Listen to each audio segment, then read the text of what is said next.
اور کس کو؟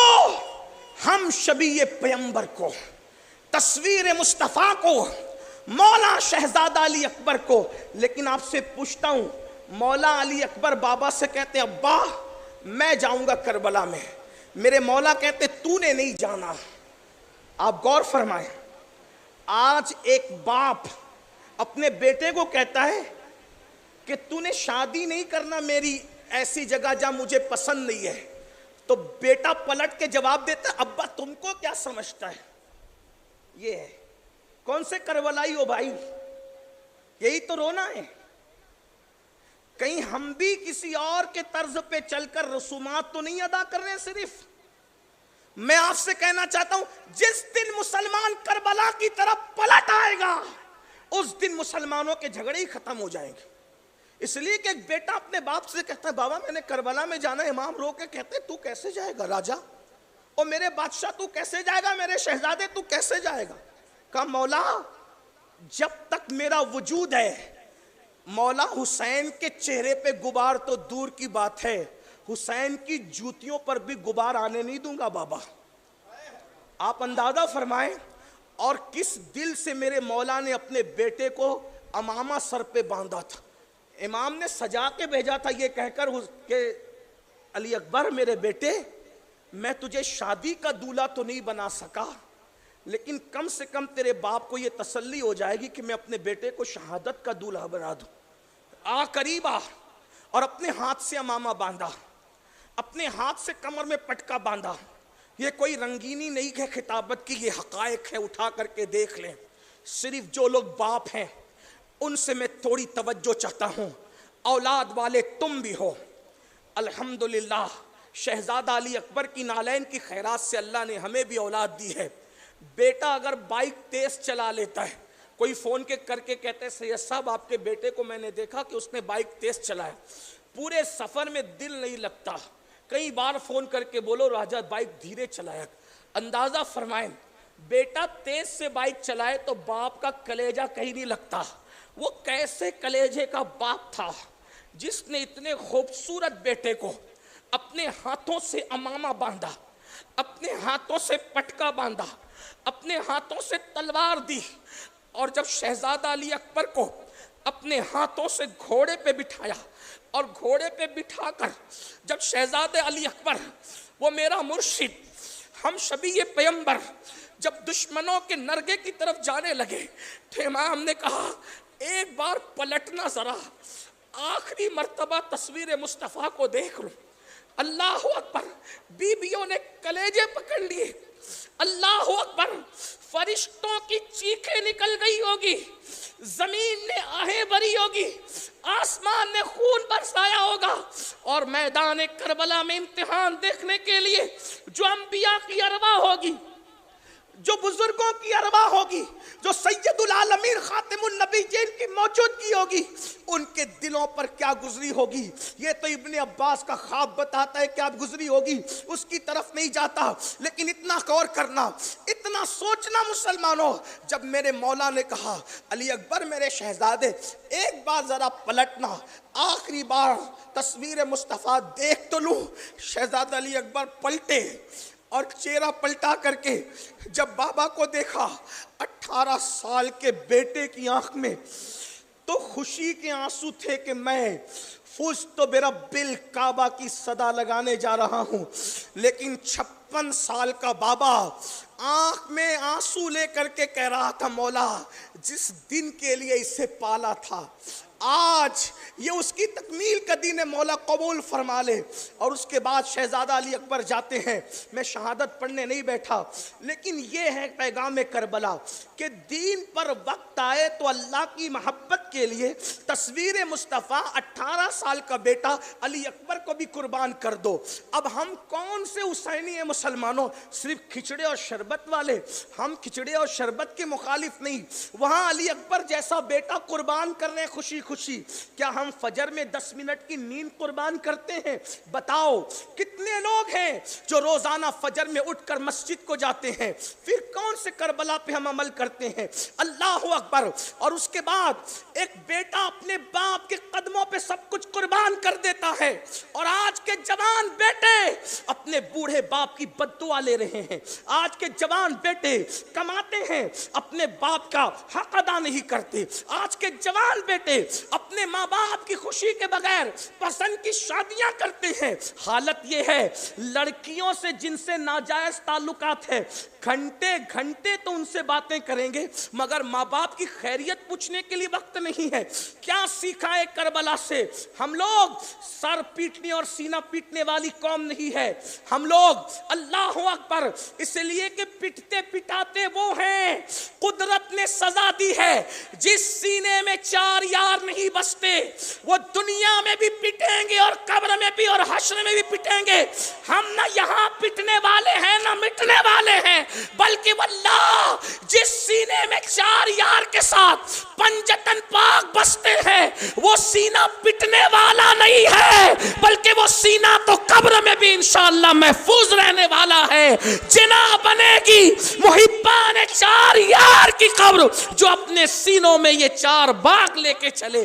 حیرت کی بات ہے کربلا کو رسم بنا دیا گیا. اس کے بعد بات کو سمیٹتے ہوئے ایک بھائی اور بہن کا کردار کربلا بتا رہے.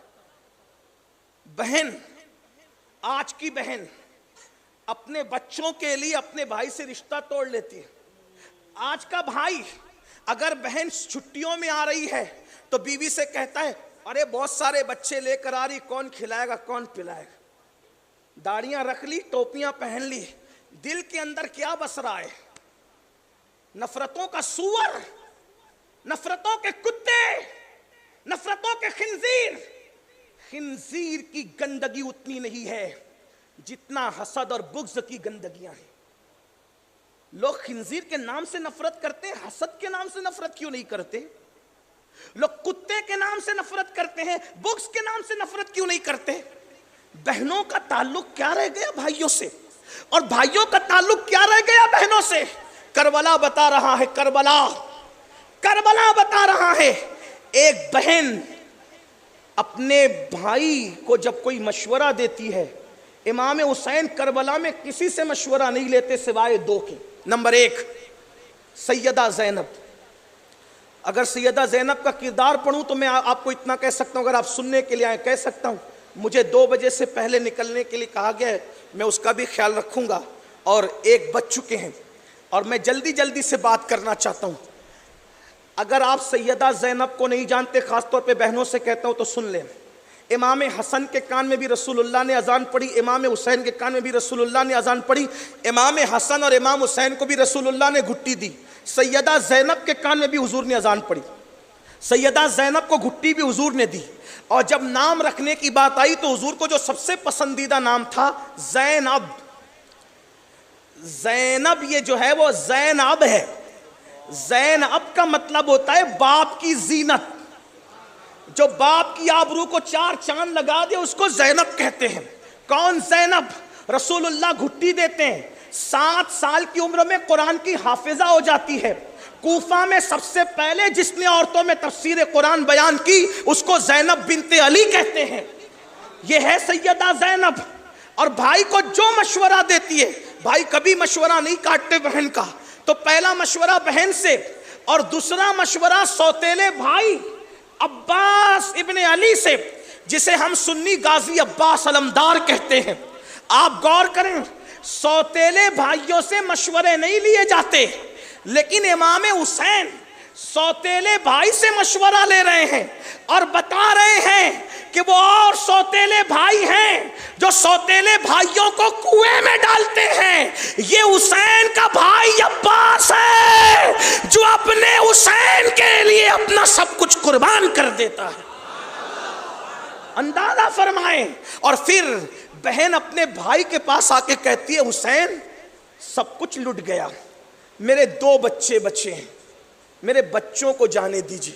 مولا حسین کہتے ہیں بہن اور کیا امتحان لوگی، یہ میں ننے بچے اونو محمد جائیں گے؟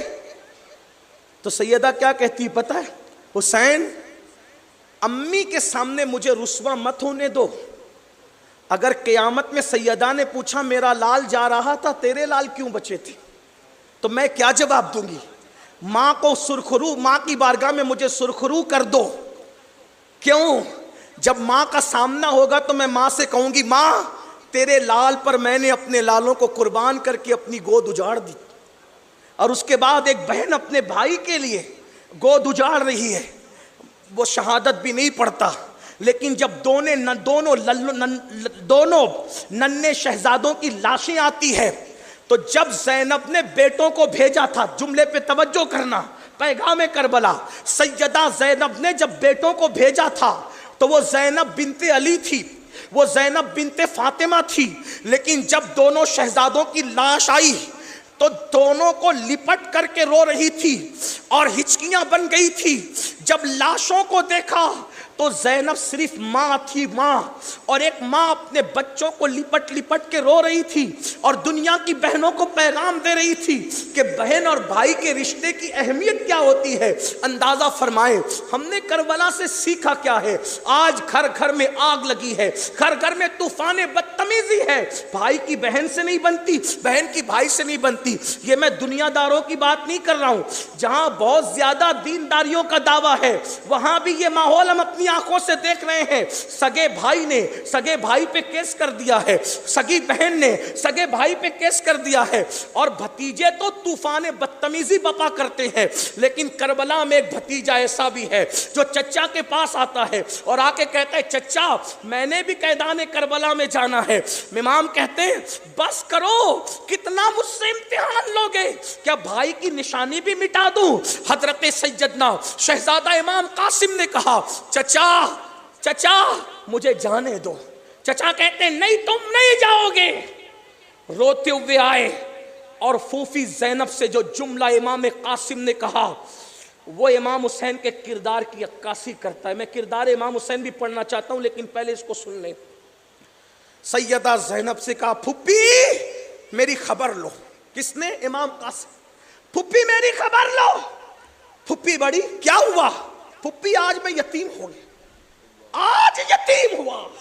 غور فرم امام قاسم کے جملے، پھوپھی امی میں آج یتیم ہو گیا.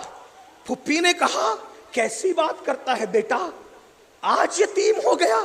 حالانکہ امام حسن کی شہادت کو 10 سال سے زیادہ بیت چکے تھے، لیکن کربلا میں امام قاسم کہنے پھوپھی امی آج تیرا قاسم یتیم ہو گیا. پھوپھی نے سینے سے لگا کہا آج یہ کیوں کہہ رہا ہے؟ کہا ماں، پھوپھی ماں، جس دن سے میرا بابا حسن دنیا سے گیا ہے میرے چچا حسین نے مجھے کبھی احساس بھی نہیں ہونے دیا کہ باپ کے جانے کا غم کیا ہوتا ہے. میں نے جو کہا جملے پورے ہونے سے پہلے میری ہر ہٹ پوری کی. آج میرا چچا مجھے نہیں کہہ رہا ہے. کیا نہیں کہا؟ میں نے شہادت مانگی، چچا نے نہیں کہہ دیا. آج چچا نے نہیں کہا تو میں سمجھ گیا کہ آج تیرا قاسم یتیم ہو گیا. اور اس غم میں روتے روتے جب ہاتھ بازوؤں پر پہنچا تو مشہور روایت کے مطابق بازو پر ایک تعویذ تھا. کچھ محققین اس کے بارے میں بات کرتے ہیں، لیکن میں اپنے قدیم علماء پہ اعتماد کرتے ہوئے گفتگو کر رہا ہوں. اللہ اکبر. بازو پر ہاتھ پہنچا. امام قاسم کو 28 صفر کی وہ تاریخ یاد آ گئی جب اللہ امام حسن شہید ہو رہے تھے. اور حسن مجتبیٰ کی شہادت کیا تھی؟ اللہ اکبر. ہیرا پیس کر حسن مجتبیٰ کو پلا دیا گیا تھا. امام حسن 40 دن تک الٹیاں کرتے رہے اور دست کرتے رہے تو الٹیوں کے اندر آنت کٹ کٹ کے گرا کرتی تھی. اور اسی طرح اللہ اکبر، اسی طرح پاخانے کے ذریعے سے بھی امام حسن کی آنتیں کٹ کٹ کے گرا کرتی تھی. اس کٹتی ہوئی آنتوں میں چہرے کو ہرا کر دیا. امام حسن نے کہا تھا بھیا حسین دیکھو تو میرا چہرہ کیسا ہے، تو کہا آپ کا چہرہ تو قحط کی تکلیفوں سے، زہر کی تکلیفوں سے ہرا ہو گیا تو حضرت امام حسن پاک نے کہا تھا نانا کی حدیث یاد کرو، سرخ اور سبز کی بات نانا نے کی تھی نہیں کی تھی، یہ وہی سبزی ہے جس کی طرف نانا نے اشارہ کیا تھا، اور سرخی کے لیے آپ تیار رہیں۔ اللہ اکبر۔ اس کشمکش میں جب امام حسن مجتبی سید الصابرین اپنے زمانے کا رحمت للعالمین کے گود کا پالا جب دنیا سے جانے لگا تو کاغذ قلم منگا کر کے ایک کچھ لکھا، اور لکھنے کے بعد کہا قاسم یہ جب تجھ پر بہت مصیبت کا وقت آئے تو یہ بازو پہ تعویذ باندھ لینا، اس وقت پڑھ لینا۔ اللہ اکبر۔ امام قاسم نے باندھ لیا۔ ان سالوں میں امام حسین نے اتنی خوشیاں دی بھتیجے کو، اتنا پیار دیا بھتیجے کو کہ یتیمی کا احساس نہیں ہونے دیا۔ غم کسے کہتے ہیں امام قاسم کو پتا نہ تھا، لیکن جب چچا نے کہا تم نہیں جاؤ گے میدان میں تو اس وقت یتیمی کے احساس نے بازو کے بندے ہوئے تعویذ کو کھولنے پہ مجبور کیا۔ کھول کر کے تعویذ پڑھا تو لکھا تھا میرے نور عین، میری آنکھوں کا چین، میری آنکھوں کی ٹھنڈک، قاسم بن حسن میں جانتا ہوں آج تم میدان کربلا میں ہوں گے، یہ میری وصیت ہے، میرے بھائی پر اپنی جان کو قربان کر کے نانا کی بارگاہ میں مجھے سرخ روح کر دینا۔ جب یہ تحریر پڑھی تو پھر پھوپھی سے کہا پھوپھی امی جب میرا بابا مجھے شہادت کی سند دے گیا اب مجھے کون روکے گا؟ اس کے بعد گئے چچا اب بھی آپ روکیں گے مجھے؟ اب بھی آپ روکیں گے؟ یہ میرا بابا مجھے شہادت کی سند دے گیا۔ امام نے اس وقت روتے ہوئے کہا اپنی نسل میرے قدموں پہ مٹانے کی نصیحت کرنے والے حسن، مظلوم حسین دعا کرتا ہے کہ جب تک کہ کائنات قائم رہے اللہ نسل حسن کو قیامت تک کے قائم رہنے کا شرف عطا فرمائے۔ اسی لیے آپ دیکھیں کہ امام مہدی جو تشریف لائیں گے ماں کی طرف سے حسینی ہوں گے لیکن باپ کی طرف سے حسنی ہوں۔ اندازہ کریں، اندازہ فرمائیں، یہ دعائے حسین پاک کی برکت ہے۔ کس کی نسل بچے گی کس کی نہیں بچے گی کوئی گارنٹی نہیں، لیکن نسل نبی باقی رہے گی قیامت تک، اس کی گارنٹی رسول اللہ نے عطا فرمائی۔ امام قاسم قربان ہو گئے۔ آپ سے پوچھتا ہوں آخر امام حسین کا کردار کیسا ہوگا کہ بھتیجے محبت کر رہے ہیں، سوتیلے بھائی محبت کر رہے ہیں، بہنیں محبت کر رہی ہیں، بیویاں، اور دشمن، بات سمیٹتے ہوئے دشمن۔ امام حسین میدان میں بار بار کیا کہتے ہیں؟ میں نے جھوٹ بولا ہو تو بتاؤ، کسی کا مال کھایا ہو تو بتاؤ، کسی کو قتل کیا ہو تو بتاؤ، میں نے کوئی برائی کی ہو تو بتاؤ۔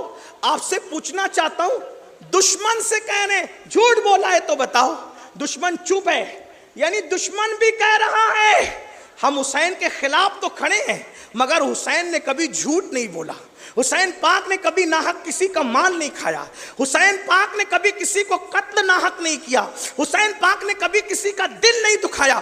یہ 3 مرتبہ خطبہ دیا امام حسین نے اور کہا بتاؤ میرے کردار میں کوئی کمی ہو تو۔ یہ مولا حسین کربلا سے بتا رہے ہیں اتنا عظیم کردار ہوتا ہے۔ اور آخری بات کر جاتے جاتے کہ جب سب شہید ہو گئے، پیغام کربلا، سب شہید ہو گئے، لاشوں پہ گھوڑے دوڑ گئے، بیویوں کے دوپٹے چھین لیے گئے۔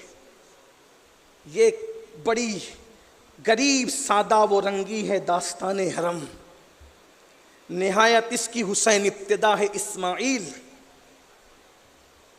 کتنی رنگین سی داستان ہے، کتنی سادہ سی داستان ہے۔ لاشوں پہ گھوڑے دوڑ گئے، بیویوں کے دوپٹے چھین لیے گئے، ننھے ننھے بچوں کو پیاس سے تڑپایا گیا، اور اس کے بعد ہاتھوں میں بیویوں کے ہتکڑیاں ہیں، پیروں میں بیڑیاں ہیں، اونٹوں کی ننگی پیٹھ پر ان کو بٹھایا گیا ہے جن پر نماز میں درود پڑھا جاتا ہے، جن کے حجروں میں جبریل بھی اجازت کے بغیر نہیں آتے، بے اجازت ان کے گھر جبریل بھی آتے نہیں۔ قدر والے جانتے ہیں قدر شان اہل بیت۔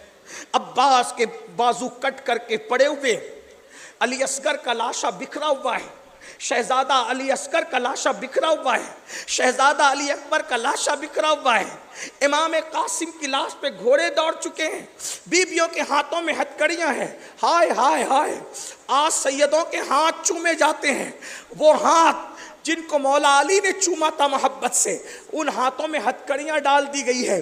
اللہ اکبر، اونٹوں کی ننگی پیٹھ پر شہزادیوں کو، سیدانیوں کو بٹھایا گیا ہے، اور کس طرح بڑی خواتین کے ساتھ چھوٹی بچیوں کو باندھ دیا گیا ہے، تاکہ جب عورت بڑے لوگ اٹھیں تو بچیاں تنگ ہو جائیں، اور بچیاں جب اللہ اکبر اپنی اصل حالت پر رہے تو بڑوں کو جھکنا پڑے۔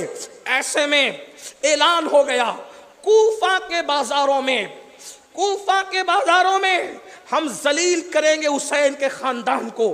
لا الہ الا اللہ، جن کے لیے آیہ تطہیر نازل ہوئی، جن کے لیے آیہ مودت نازل ہوئی، درود میں جن کو شامل کیا گیا، جن کے لیے محبت کا حکم آیا، جن کی محبت اصل ایمان قرار پائی، اعلان ہو رہا ہے، منصوبے بن رہے، ذلیل کریں گے ان کو۔ اعلان کر دیا بازاروں میں، کوفہ والوں اپنے گھروں سے نکلو، تماشا دیکھو۔ کوفہ والوں نے کہا کس کا تماشا؟ تو کہا کچھ ڈاکو لوگ تھے، کچھ لٹیرے لوگ تھے، رستے میں لوگوں کا مال لوٹتے تھے، ان کے مردوں کو قتل کر دیا، اب ان کی عورتوں کو لا رہے، ان کا تماشا دیکھو۔ ان کی عورتوں کا ظالم جانتا تھا اگر کہیں گے کہ نبی کے گھر کی بیٹیاں آ رہی ہے تو کوفہ میں ہنگامہ برپا ہو جائے گا، تو نبی کے گھر والوں کو کیا کہا؟ ڈاکو کہا، لٹیرا کہا۔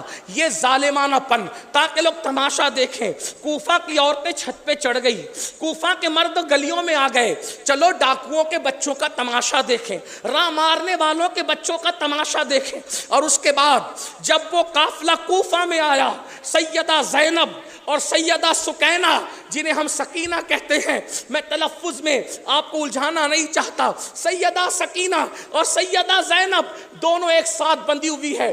پھوپھی اٹھتی ہے تو بھتیجی تنگ ہو جاتی ہے، اور جب بھتیجی کا خیال کیا جاتا ہے تو پھوپھی کا سر جھک جاتا ہے۔ ہائے ہائے ہائے، وہ سیدہ زینب پاک جس نے کبھی کانٹوں پہ چلنے کا کسی کو ان کو تجربہ نہ تھا، ان کا حال یہ تھا کہ جب کبھی گھر سے نکلتی تھی تو پہرے ہوتے تھے، عباس کا پہرا، قاسم کا پہرا، علی اکبر کا پہرا، اس شان سے نکلتی تھی۔ ان کے دوپٹوں کو کبھی مردوں نے بھی نہیں دیکھا تھا، لیکن آج اس انداز سے کہ نہ سروں پہ دوپٹے ہیں، پھٹے پرانے کپڑے غلاموں کے پہنا دیے گئے، پھپھی بھتیجی ایک ساتھ ایک سواری پر باندھ دیے گئے، عورتوں کا قافلہ ہے، کٹے ہوئے سر ہے۔ ایسے میں کوفہ کی عورتیں چونکہ مولائے کائنات کے خطبات سن چکی تھی، کوفہ کی عورتیں سیدہ زینب کے فرمان سن چکی تھی، تو ان کے سامنے یہ بات تھی کہ یہ یتیموں کو، قیدیوں کو، بیواؤں کو صدقہ دو تو اس سے بلائیں ٹلتی ہے۔ تو کوفہ کی عورتیں لٹیروں کا قافلہ سمجھ کر ان جھوٹوں کی بات پر یقین کر کے روٹیاں پھینک رہی تھی، صدقہ صدقہ صدقہ۔ جب روٹی کے چند ٹکڑے سیدہ سکینہ کی سواری پر آئے اور سکینہ کے دامن میں سما گئے، توجہ چاہتا ہوں، پیغام کربلا، پیغام کربلا، بہنوں کی بھی توجہ چاہتا ہوں۔ اینڈ کرتے ہوئے وقت میں اتنی گنجائش نہیں کہ تفصیل بیان کی جائے، لیکن اختصار، اللہ کرے بات سمجھ میں آئے۔ سیدہ سکینہ کے دامن میں وہ چند ٹکڑے روٹی کے آئے۔ کتنے دن ہو گئے تھے بھوک کو؟ 3 دن کربلا میں، چوتھا دن 11 محرم کا، 11 محرم کو نکلے، کم سے کم 3 دن اور لے لیں کوفہ تک، کم سے کم کتنے ہو گئے؟ کم سے کم 7 دن۔ اور حالانکہ 7 دن نہیں ہوئے، بلکہ وہ لوگ گلی کوچے گھما گھما کر لے گئے، اور اس پورے رستے میں کچھ نہیں کھلایا پلایا۔ 7 سال کی ننھی شہزادی کی بھوک کتنی ہوگی؟ چلو 7 ہی دن پکڑ لو، کتنی بھوک ہوگی؟ 14 گھنٹے کا روزہ رکھتے ہو، جب مؤذن مغرب میں اللہ اکبر پکارتا ہے تو بیٹوں کا نہ خیال ہوتا ہے نہ باپ کا، ایسا ہی ہے۔ لیکن 7 سال کی سکینہ